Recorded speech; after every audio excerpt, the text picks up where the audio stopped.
Recycling is a fact of life these days. You can even recycle your old car and get some money for it. And then there are the new cars they're working on at BCIT, made with materials that are a little more earth-friendly. And Deb Hope has more about that in NewsHour Insight tonight. Deb. Yeah, well, Chris, BCIT students are on the leading edge of change in the automotive industry. Automakers are looking for better and more profitable ways to build cars and to take care of the environment at the same time.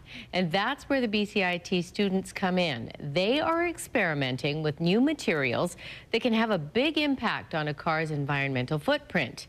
As Robin Stickley reports, that new car smell may never be the same. Wheat and soybean and corn. Sounds like a grocery list, but believe it or not, these ingredients are being used to manufacture the inside of this racy red Ford Mustang. And it's got a little storage bin. That's what that is, and that's all made out of wheat straw.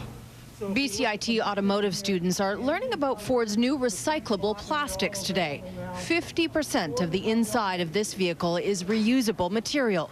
From the soy foam in the seats to the recycled pop bottles in the underbody, you can kiss that chemical new car smell goodbye. This is a start. This is the first production piece that went in production using the wheat straw. Recycled jeans. Recycled jeans, yeah, and they've used that. And that is used in the bio seat. It's also used in the carpet. So your seats, the foam cushioning underneath your bum, is soy? Soy-based, yeah, natural product, grown in abundance in the world. For manufacturers like Ford, it's about being socially responsible.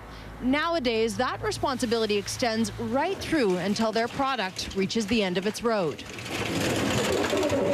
Auto recyclers now are looking at things much more differently than they used to. So they'll take these things apart and actually recycle these pieces that were from recycled pieces originally. So it just made one full and complete cycle. Zach Spencer says the automotive industry going green isn't just about fuel efficiency anymore. Being environmentally friendly is part of it, but there's also a money-saving element here as well.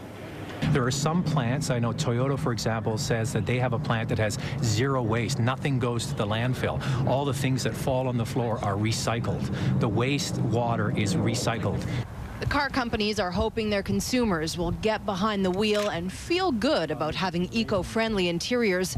But the experts say the bottom line for drivers is always the dollar.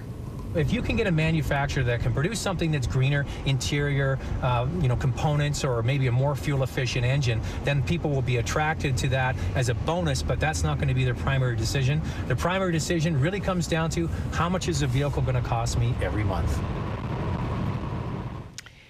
As impressive as the BCIT project is, it's estimated that 75% of any vehicle's content by weight can be recycled. And if your vehicle is nearing the end of its useful life, there's a way to make sure that it doesn't end up in the landfill.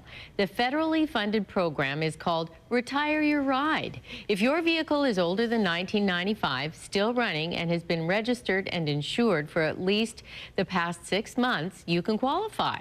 And you can turn your car over to one of the registered auto recyclers, and you're eligible for a number of different rewards, including rebates on the purchase of new or used vehicles, public transit passes, or $300 in cash.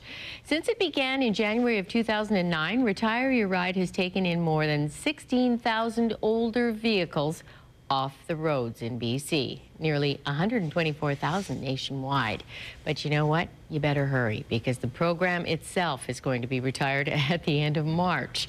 We do have a link to the website at globaltvbc.com. That's a good idea for a really old clunker. It is 71 days and counting, so you better get on there and do